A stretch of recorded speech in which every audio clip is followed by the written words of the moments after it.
Olá, tudo bem? Você tem acompanhado aí com a gente essa série especial que nós estamos fazendo a respeito dos 8 remédios naturais. E hoje nós vamos falar um pouquinho a respeito do último deles, que é a confiança em Deus. Mas por que será que a confiança em Deus está incluída nessa lista de 8 remédios naturais? É isso que você vai conhecer hoje, vai saber um pouco mais disso hoje. No nosso bate-papo que nós vamos ter com o pastor Ayrton Keller, ele é o presidente da Igreja Adventista do Sétimo Dia para 8 países da América do Sul. Fique com a gente.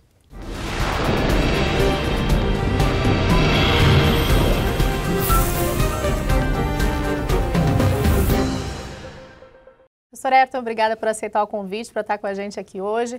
A nossa primeira pergunta é o seguinte, pastor, a Bíblia, ela menciona realmente a confiança em Deus como um papel extremamente importante com relação ao nosso equilíbrio, né, a nossa vida. Ellen White também falou a respeito desse assunto e ela chegou a citar a confiança em Deus como um dos 8 remédios naturais. Por quê, pastor? Bom, Márcia, nós cremos na Bíblia como palavra de Deus. E naturalmente aquilo que a Bíblia fala tem um forte efeito sobre a nossa vida. A Bíblia diz que Deus nos criou. E se Deus nos criou, Ele é quem melhor conhece a maneira como nós funcionamos. Ele é todo poderoso, Ele é capaz de fazer qualquer coisa. A Bíblia diz muito além daquilo que nós somos capazes de pedir, imaginar ou pensar.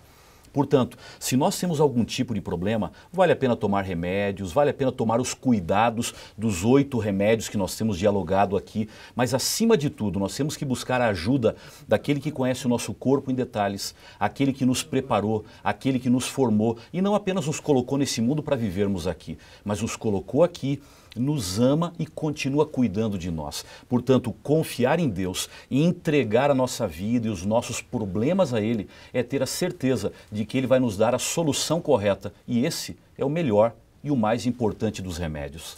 Pastor, ao longo dessas entrevistas que a gente tem feito, falando sobre esses 8 remédios, a gente tem percebido o seguinte, todos eles exigem de nós disciplina, para que a gente consiga transformá-los numa rotina na nossa vida, né? Beber água todos os dias, várias vezes ao dia, dormir cedo, fazer exercícios físicos. Para a confiança em Deus, como é que a gente faz para desenvolver essa disciplina e tornar isso uma rotina saudável na nossa vida? Agora, Márcia, você falou dos programas que nós estamos tendo, Sim. de 8 remédios naturais. Sabe que uma coisa me preocupa muito.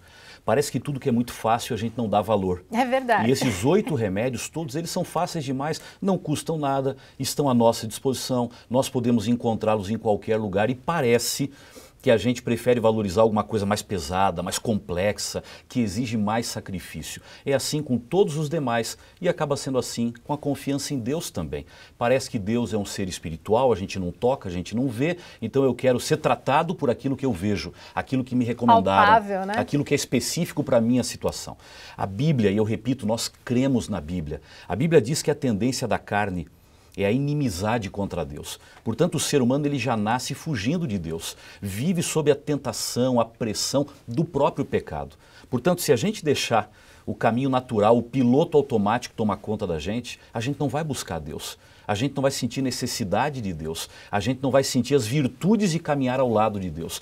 Portanto, a confiança em Deus é um remédio que exige da minha parte disciplina também. É como tomar um outro remédio. Eu sei que eu preciso de Deus, eu sei que Ele faz a diferença na minha vida, eu tenho visto isso na vida de outros, eu conheço através da palavra de Deus. Portanto, dedicar a primeira hora do dia na presença de Deus, que eu creio que é a melhor forma de tomar esse remédio. Transformar em hábito, claro, né? Exige uma disciplina, eu tenho que acordar mais cedo, eu tenho que pôr um despertador, eu tenho que me desligar das coisas que estão ao meu redor para me concentrar nessa comunhão com Deus.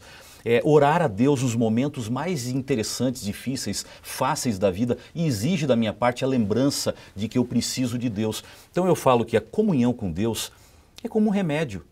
Eu não tomo porque eu gosto ou porque eu quero, eu tomo porque eu preciso.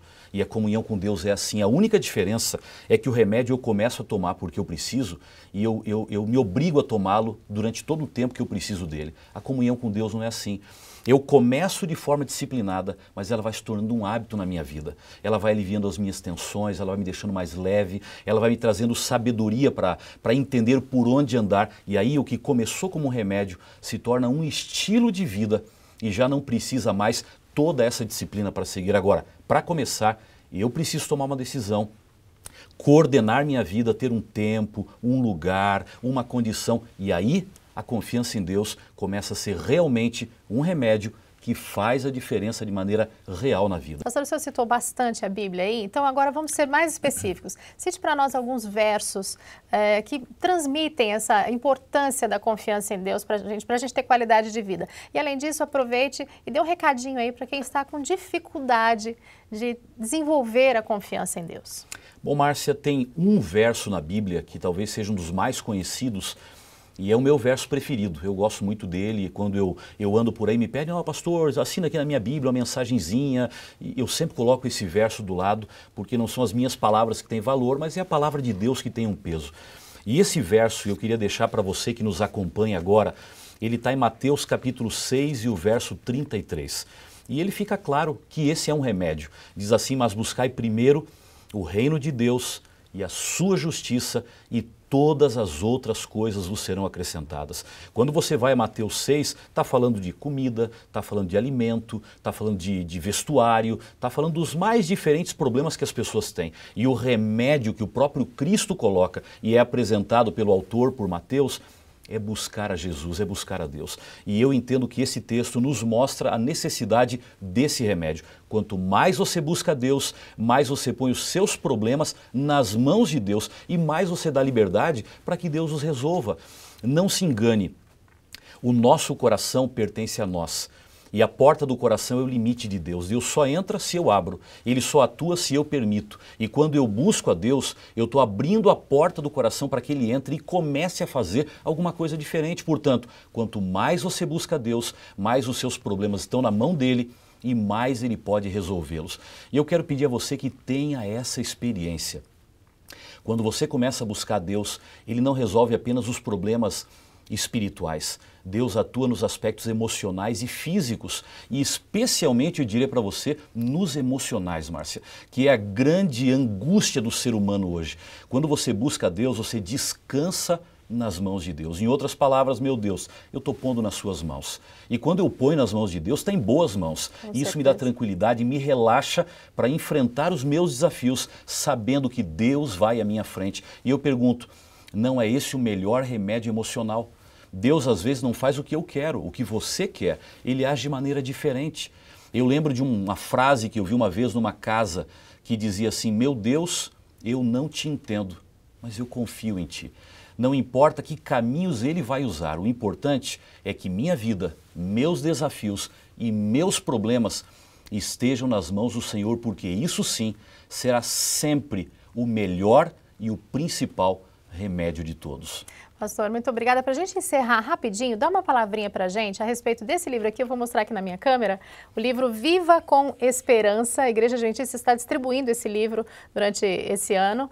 E ele aborda justamente esses 8 remédios que a gente tratou durante toda essa série do SNTV. Pastor, fala rapidinho a respeito desse livro para a gente. Bom, uma palavrinha apenas. Nós cremos que o ser humano, ele é completo.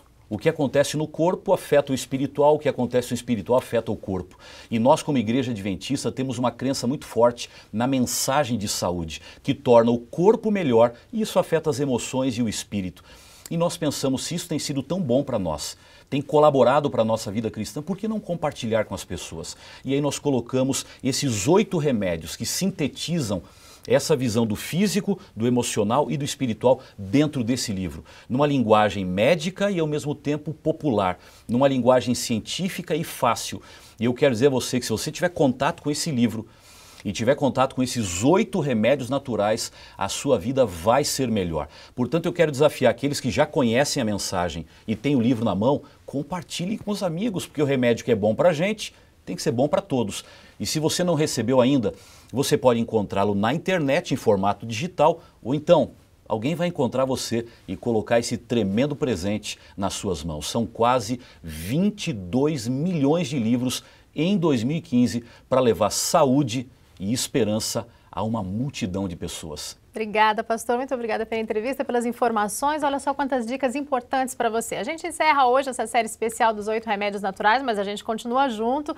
Novos programas especiais estão vindo aí. E se você quiser mais informações específicas sobre os 8 remédios naturais, acesse esse site que está aparecendo aí para você agora. Você vai encontrar informações bem importantes ali. E nesse outro site agora, informações a respeito do livro Viva com Esperança. Um grande abraço. Até o nosso próximo encontro.